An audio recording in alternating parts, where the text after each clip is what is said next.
سوال و جواب سے پہلے چند بنیادی باتیں میں عرض کروں گا، جن میں پہلی بنیادی بات یہ ہے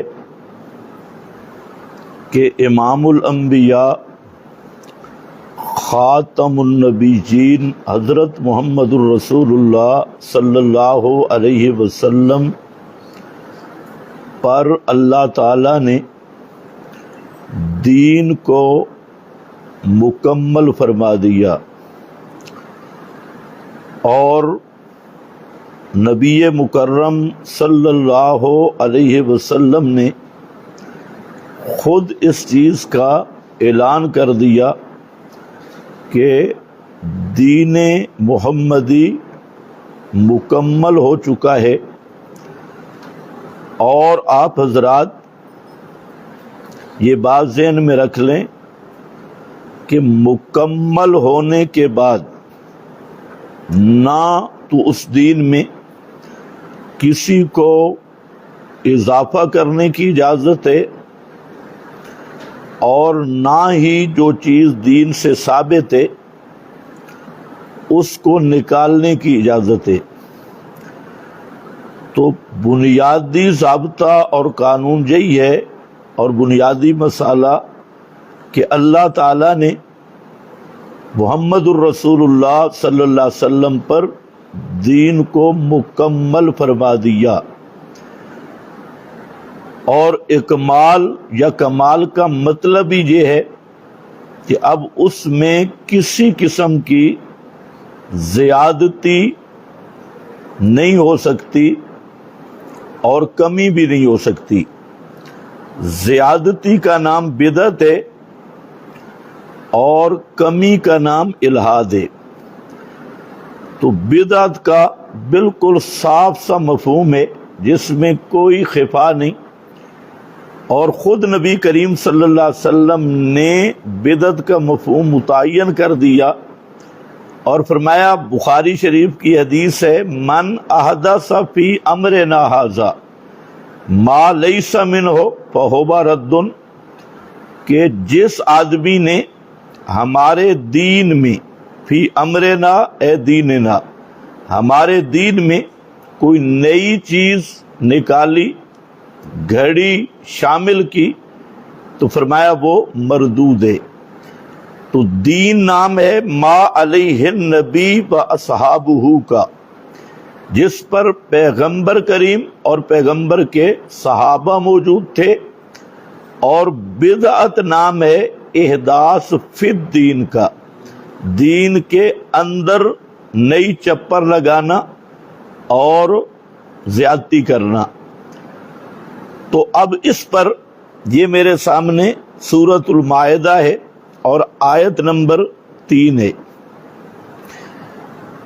درمیان میں اللہ رب العزت نے چند جملے ذکر کیے، فرمایا الیوم اکملت لکم دینکم، آج کے دن اکملت، میں نے کامل کر دیا، واسطے تمہارے، دینکم، تمہارے دین کو، واتممت علیکم نعمتی، اور پورا کیا ہم نے اوپر تمہارے، اتمم تو پورا کیا میں نے اوپر تمہارے اپنی نعمتوں کو، ورضیت، اور میں راضی ہو گیا واسطے تمہارے، الاسلام دینا، پسند کیا میں نے تمہارے لیے اسلام کو بطور دین کے۔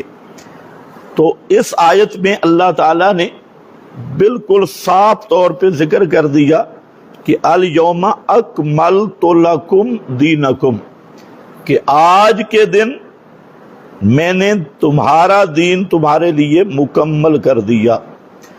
اس میں بھی ایک نقطہ قابل غور ہے کہ دین کی اضافت صرف نبی کریم علیہ السلام کی طرف بھی ہوئی، جیسے سورہ یونس کے آخری رکوع کے شروع میں ہے کہ اس میں یا ایھا الناس ان کنتم فی شک من دینی، اگر تمہیں شک ہے میرے دین میں، تو دینی کی اضافت صرف نبی پاک علیہ السلام کی طرف ہے۔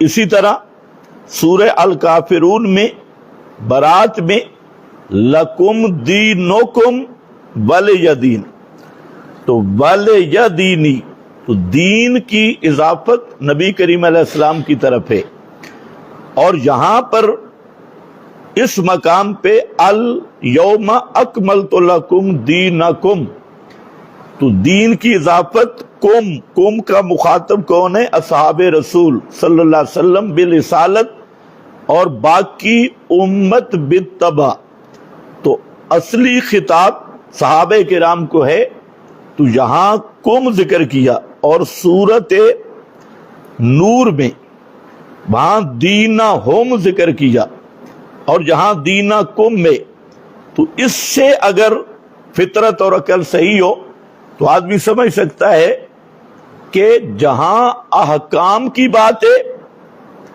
تو وہاں دینکم بھی ہے، دینہم بھی ہے، اور جہاں اصول کی بات ہے تو وہاں دینی ہے، پیغمبر کریم صلی اللہ علیہ وسلم کی طرف اضافت ہے۔ تو احکام جب مراد لیے، پوری شریعت مراد لی، اور احکام دین، تو اس میں اللہ تعالیٰ نے صحابہ کو بھی ساتھ شامل کیا۔ اسی طرح احادیث کثرت سے موجود ہیں جس میں نبی کریم علیہ السلام نے جس طریق پہ صحابہ ہیں اسے بھی دین کہا، اور قرآن پاک نے بھی من المہاجرین والانصار والذین اتبعوہم بإحسان رضی اللہ، تو یہاں رضی اللہ بتا رہا ہے کہ مہاجرین و انصار کا طریق، اس پہ اللہ راضی ہے، یہی دین ہے۔ تو پہلی بنیادی بات میں نے عرض کی، دین مکمل ہے، اور دین نام کس کا ہے؟